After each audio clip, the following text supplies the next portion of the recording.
Hello കൂട്ടുകാരെ, ഏദസ് കിച്ചണിലേക്ക് ഏവർക്കും സ്വാഗതം. നമുക്ക് മക്രോണി അറിയാമല്ലോ. ഇതാ ഈ സാധനമാണ് നമ്മുടെ നൂഡിൽസ്, മാഗി ഒക്കെ പോലുള്ള ഒരു ഐറ്റംസാണിത്. അപ്പോൾ ഇത് വെച്ച് നമുക്ക് ഒരു നല്ലൊരു വിഭവം ഉണ്ടാക്കാം. എല്ലാവർക്കും ഇഷ്ടമല്ലേ? എനിക്ക് വലിയ ഇഷ്ടം കേട്ടോ. അപ്പോൾ ഞാൻ അതിനായിട്ട് സ്റ്റൗ കത്തിച്ചിട്ടുണ്ട്, തവ വെച്ചു. ഞാൻ ഇച്ചിരി വെളിച്ചെണ്ണ ഒഴിക്കുവാണേ. നമുക്ക് 2 മുട്ടയും ചേർക്കുന്നുണ്ട് ഇതിനകത്ത്. മുട്ടയും വെച്ചെടുക്കാം, എങ്ങനെ വേണമെങ്കിലും എടുക്കാൻ പറ്റും. ഞാൻ വിഷയിച്ചിരുന്ന മുട്ട എടുക്കാമല്ലോ. അപ്പോൾ പിള്ളേർക്ക് 4 മണിക്കത്തെ കാര്യങ്ങളങ്ങ് ഭംഗിയായിട്ട് നടക്കും.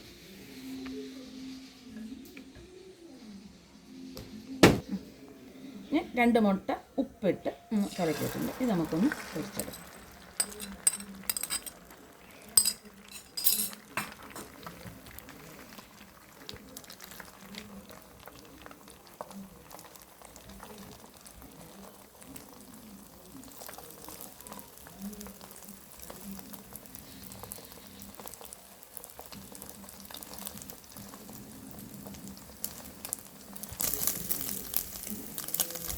വേണമെങ്കിൽ നമുക്ക് ഇച്ചിരി മുളക് പൊടിയോ മസാലപ്പൊടിയൊക്കെ എടുത്ത് ആഡ് ചെയ്തെടുക്കാം. ഞാൻ പക്ഷേ അത് ഒന്നുമില്ല, ഉപ്പ് മാത്രമാണ് ഇട്ടുള്ളത്. നമുക്ക് എങ്ങനെ വേണമെങ്കിലും നമുക്ക് ചെയ്യാവുന്നതാണ്. ഇത് ചിക്കൻ വെച്ചും എടുക്കാം, ഇതൊന്നും ഇല്ലേലും നമുക്ക് ചെയ്യാൻ പറ്റും.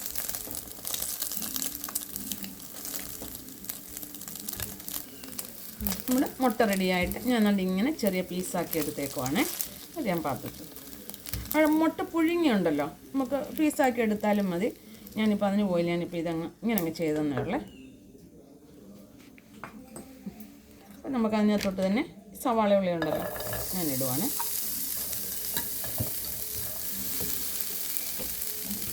ആവശ്യമായ ഉപ്പ്,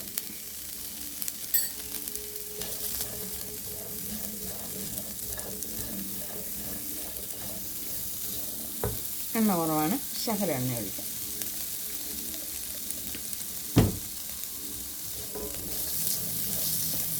ഇനി നല്ല ലേശം ഗരം മസാലപ്പൊടി നമ്മൾ ഉള്ളിക്കകത്തിടുമ്പോഴേ അതൊരു നല്ലൊരു ടേസ്റ്റാണ്.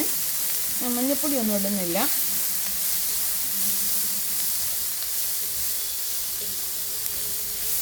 ഇട്ടിട്ട് ഇനി ഒരു തക്കാളിക്ക് എടുത്തിട്ടുണ്ട്.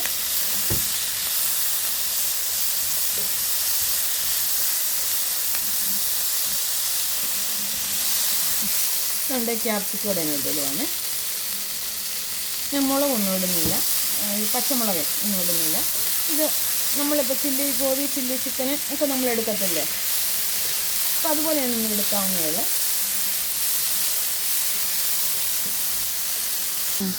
എന്താ മുളക് പൊടി ഇടുവാണ്, ഇച്ചിരി മുളക് പൊടി വേണം.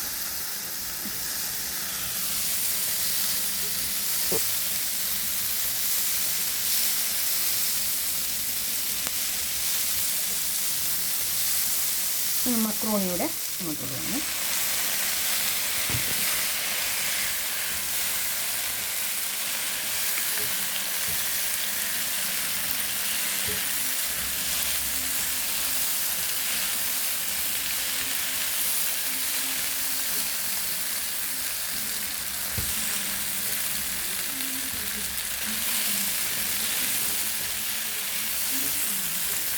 സോയാ സോസ്,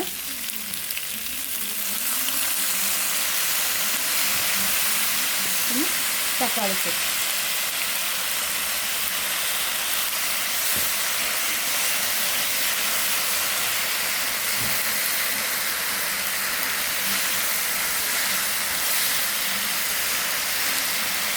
നമ്മുടെ മുട്ട പൊരിച്ചതുണ്ടല്ലോ അതുകൊണ്ട് ഇങ്ങോട്ട് ഇടുകയാണ്.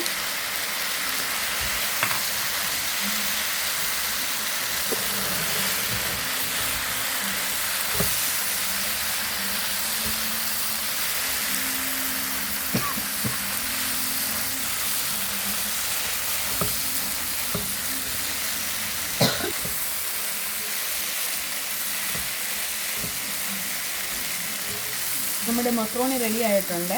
ഇത്രയുള്ള സംഭവം എളുപ്പമായി ചെയ്യാവുന്നത്. നമ്മൾ നൂഡിൽസ് എളുപ്പമല്ല ചെയ്യുന്നത്, അപ്പോൾ അതുപോലെ എളുപ്പം ചെയ്യാവുന്നൊരു കാര്യമാണ്. അപ്പോൾ നിങ്ങൾക്കിത് ഇഷ്ടപ്പെട്ടല്ലോ. മക്രോണി റെഡി ആയിട്ടുണ്ട്. ഞാൻ സ്റ്റൗ ഓഫ് ആക്കുവാണ്.